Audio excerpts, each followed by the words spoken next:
Hello guys, welcome back in our YouTube channel. हजुरहरूलाई कतिको mushroom मिठो लाग्छ? जसलाई मिठो लाग्छ मलाई मिठो लाग्छ भनेर कमेन्टमा लेखिदिनु। जसलाई मिठो लाग्दैन मलाई मन पर्दैन भनेर कमेन्टमा लेखिदिनु। हजुरलाई पक्कै थाहा छ हाम्रो युट्युब च्यानलको नाम नयाँ निष्ठा हो। हामीलाई सब्स्क्राइब गरेर हाम्रो हौसला प्रदान गर्न अनुरोध गर्दछु। आज म हजुरहरूलाई मसरुमको बारेमा केही जानकारी दिन चाहन्छु। मसरुम बारीमा पाइन्छ, जताततै पाइन्छ, जङ्गलहरूमा नि पाइन्छ। जङ्गलहरूमा पाइने मसरुम इडेबल नि हुन्छ, पोइजनस नि हुन्छ। मसरुमको बारेमा केही जानकारी भएको मान्छेहरूलाई मात्र थाहा हुन्छ कुन मसरुम इडेबल र कुन मसरुम पोइजनस हुन्छ। हामीलाई थाहा हुँदैन त्यति। त्यही भएर हटिया बजारमा जुन मसरुम आउँछ हामी त्यही मसरुम किनेर खान्छौँ। साइनी मसरुम, रेड कलर मसरुमहरू, यस्तो मसरुम पोइजनस मसरुम हुन्छ।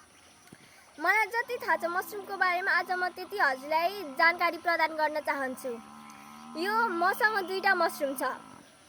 यो मसरुमको माथिल्लो भाग यो देख्दै हुनुहुन्छ नि, यसलाई चाहिँ यो अम्ब्रेला सेप लाइक स्ट्रक्चरलाई चाहिँ एनुलस अथवा क्याप भनिन्छ भने यो मसरुमको स्टिम हो।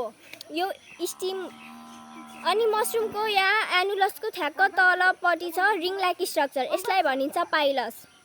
यो मसरुमको रुट देख्दै हुनुहुन्छ नि, यो रुट कहिले पनि ट्रु रुट हुँदैन, फल्स रुट हुन्छ। हामी यो फल्स रुटलाई माइसेलियम भन्छौँ। यो रुट यो अम्ब्रेला लाइक स्ट्रक्चर एनुलसको तल ठ्याक्क तल यो यिनीहरू यस्तो परेको प्लेटहरू छ नि, यसलाई चाहिँ हामी गिल्स भन्छौँ। मसरुममा 300 देखि 600 सम्मको गिल्स हुन्छ। गिल्सको साइडमा ब्यासिडिया हुन्छ। ब्यासिडियाले ब्यासिडियो स्पोर्स प्रोड्युस गर्छ। धन्यवाद। मलाई यति नै जानकारी छ मसरुमको।